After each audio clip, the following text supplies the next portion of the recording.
pagi teman-teman. Hari ini kita mau membahas mengenai jenis pajak penghasilan yang paling sering digunakan. Jadi yang mau kita bahas dari PPh pasal 21 sampai 29 hari ini.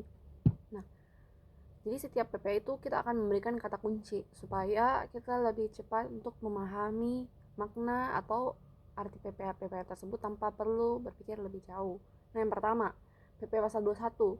PPh pasal 21 ini difokuskan untuk pemotongan pajak bagi orang pribadi. Jadi bagi pegawai tetap, pegawai tidak tetap, ataupun orang yang memberikan jasa. Jadi dalam bentuk persorangan, itu orang pribadi.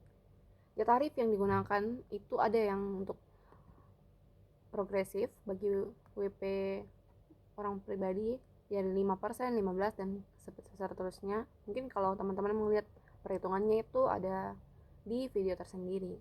Seperti itu. Kemudian PPh pasal 22. PPh pasal 22 itu kata kuncinya impor, ekspor, dan komoditas. Jadi PPh pasal 22 ini mengatur mengenai impor yang pertama, yaitu saat kita melakukan pembelian dari luar negeri ke dalam negeri. Seperti itu. Saat itu ada jenis angka pengenal impor yaitu API. Jadi tarif API itu 2,5%, sedangkan tarif non API itu 7,5%. Dan itu ada beberapa jenis komoditas juga yang diatur apakah dia termasuk API ataupun non API. Kemudian ekspor saat ini masih dikenakan tarif 0% untuk mendukung dan memperkuat ekspor kita keluar. Dan komoditas yang dimaksud seperti penjualan semen, penjualan emas, penjualan kendaraan bermotor, dan juga ada pembelian oleh bendaharawan pemerintah yang dikenakan tarif 1,5%. Nah, kita lanjut ke PPh pasal 23. Di PPh pasal 23 difokuskan itu untuk pemotongan terhadap badan. Ada juga beberapa yang lain seperti pembayaran bunga atau royalti yang dikenakan tarif 15%, sedangkan selain itu yang jasa-jasa yang dilakukan oleh badan dipotong 2%. Lanjut.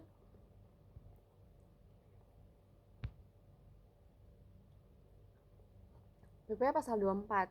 PPh pasal 24 ini mengatur mengenai kredit pajak luar negeri.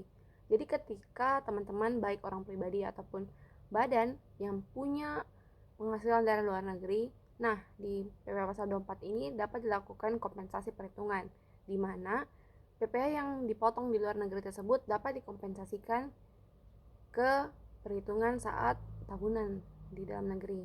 Seperti itu. Namun dengan beberapa kondisi. Jadi tidak semua nilai PPh yang dipotong di luar negeri ini dapat kita kompensasikan ke dalam negeri. Dan rugi luar negeri tidak boleh diakui dalam perhitungan SPT dalam negeri. Seperti itu.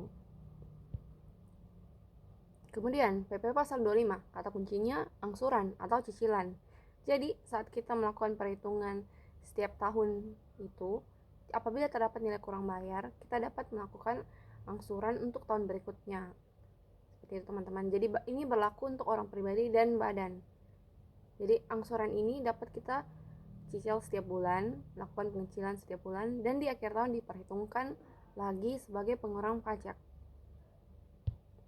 Lanjut, PPh pasal 26. Di PPh pasal 26 ini kata kuncinya untuk wajib pajak luar negeri. Nah, tarif di Indonesia sendiri ketika wajib pajak luar negeri memperoleh penghasilan di Indonesia dikenakan tarif sebesar 20%. Seperti itu. Lanjut, PPh pasal 28 yaitu kredit pajak. Nah, kredit pajak yang dimaksud selain yang PPh pasal 24 tadi termasuk juga di sini.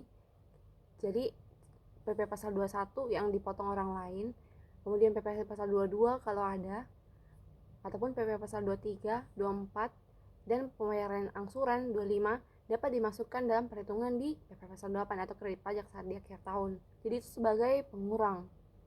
Gitu teman-teman. Nah, untuk hasilnya, yang pertama di PPh pasal 28A, jika kondisi tersebut lebih bayar. Lebih bayar itu apa? Ketika nilai PPh terutang atau yang berdasarkan hitungan tahunan nilainya lebih kecil dibandingkan kredit pajak atau pemotongan. Jadi nilainya lebih bayar. Itu seperti itu. Kemudian kondisi kurang bayar yang diatur di PPh pasal 29 sebaliknya dengan PPh pasal 28A, di mana PPh yang terhutang itu tetap masih lebih besar dibandingkan kredit pajak. Jadi masih ada sisa atau nilai kurang bayar yang perlu dilunasi. Untuk ketentuan kurang bayar ini harus segera dilunasi sebelum pelaporan. Jadi saat mau melapor PPh tahunan bagi orang pribadi maupun badan, tidak akan bisa terlapor kecuali dilakukan pembayaran terlebih dahulu. Ya, seperti itu penjelasan mengenai jenis PPh yang paling sering digunakan dari 21 sampai 29. Apabila ada yang ingin kalian tanyakan, silakan kalian tanyakan. Terima kasih.